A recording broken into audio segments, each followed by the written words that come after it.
नमस्कार दोस्तों, स्वागत है आपका हमारे इस यूट्यूब चैनल में Thakur coaching classes TC square में। जैसा कि आप सभी को पता है कि अभी आज सुबह सुबह मॉर्निंग में बच्चों के 10वीं कक्षा के बोर्ड के एग्जाम हुए हैं। संस्कृत विषय का एग्जाम था, तो बच्चों की रिक्वेस्ट आ रही थी कि सर इसकी आंसर की जल्द से जल्द बताई जाए। तो अभी तक हमें जितने प्रश्नों के आंसर उचित से उचित पता चले हैं वो सभी आंसर आपके सामने पेश हैं। इनमें से 2-4 क्वेश्चन डाउटफुल हैं, तो उसके आंसर्स की हम पूरी गारंटी नहीं लेते।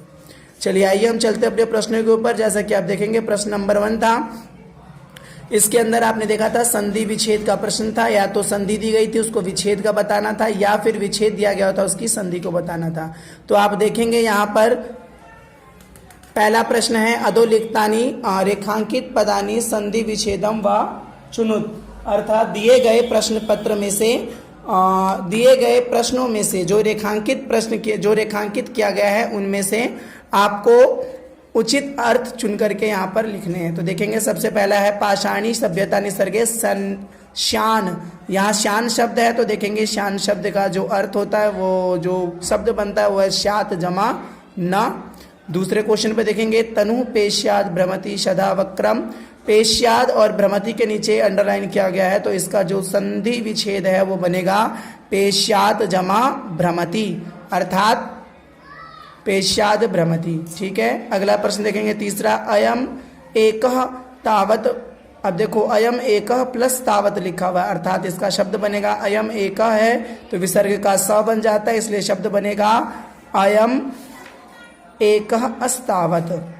ठीक, अगला देखेंगे शब्द है कश्चित। कश्चित ये तो कई बार प्रश्न पूछा जा चुका है कश्चित के लिए, तो कह जमा चित विसर्ग का स हो जाता है। ठीक, अगला देखेंगे अन्यो अपि मुच्यते महतः जमा भयतः। महतः है तो इसका महतो जमा भ्यात बनेगा। चलते अपने दूसरे प्रश्न की तरफ। दूसरा प्रश्न जो है इनमें से केवल 4 ही करने थे। पहला शब्द है देखिए, और इसमें करना क्या था, समास विग्रह करना था। तो शब्द है ग्रामंते, तो ग्रामंते शब्द बनेगा ग्रामस्य अंते, अर्थात गांव के अंत में। अगला वर्ड है प्रतिवचनम, इसका बनेगा वचनम वचनम प्रति। अगला है कुश लवहु, अर्थात कुश चह लवह चौ।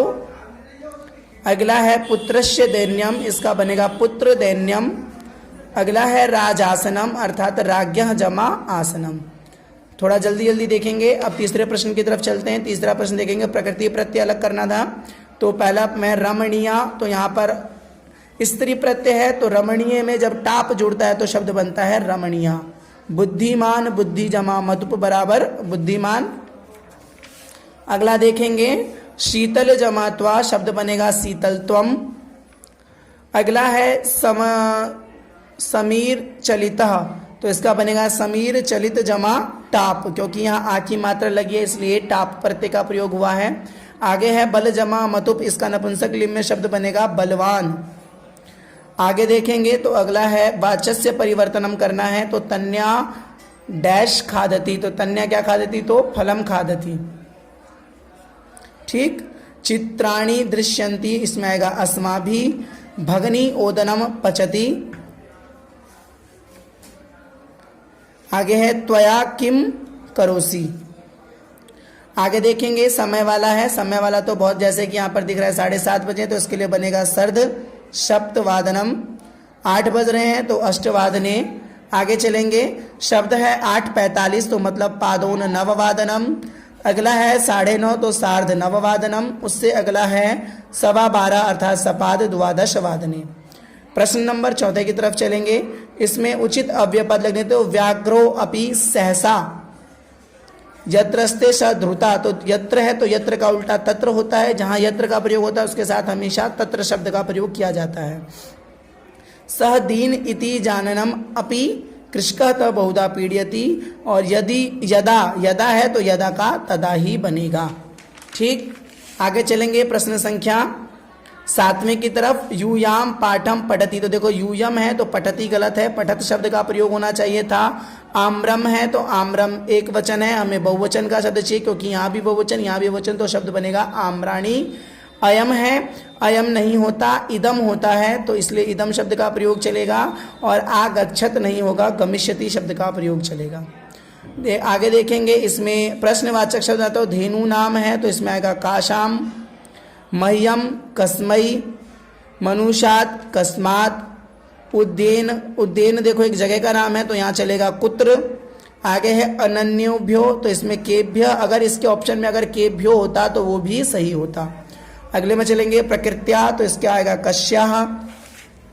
प्रश्न संख्या 9 की तरफ चलेंगे। इसमें बताना है आपको उचित अर्थ बताने थे, तो ध्वनम का अर्थ होता है ध्वनि अर्थात, सत्वरम का अर्थ होता है शीघ्र मतलब जल्दी, आखंडल का अर्थ होता है इंद्र, रसालम का अर्थ होता है आम, कृष्ण का अर्थ होता है कठिन। ये ज़्यादातर जिन बच्चों ने एनसीईआरटी की पाठ्यपुस्तक पढ़ी होगी उन पाठ्यपुस्तक के बीच के पंक्तियों से प्रश्न पूछे गए हैं। आगे चलते हैं प्रश्न संख्या 10 की ओर। यहाँ पर देखिएगा, इसमें ये थोड़ा कठिन भाषिक कार्य माना जाता है, लेकिन इसमें प्रश्न बहुत आसान आसान पूछे गए हैं। देखेंगे, काल यश चक्रम सदा वक्र भ्रमति, अत्र क्रियापदम, क्रियापद क्या है, तो क्रियापद है भ्रमति मतलब घूमना।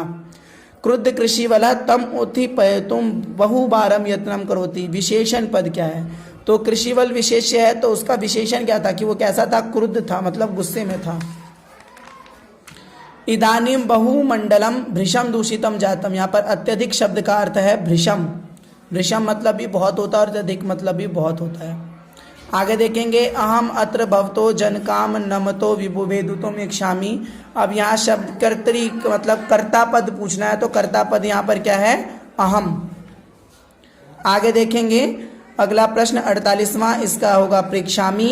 अगला है व्याघ्र, उसका अगला है बहुनी और उसका अगला है आगत। तो इस अनुसार पेपर जो था बड़ा सरल था।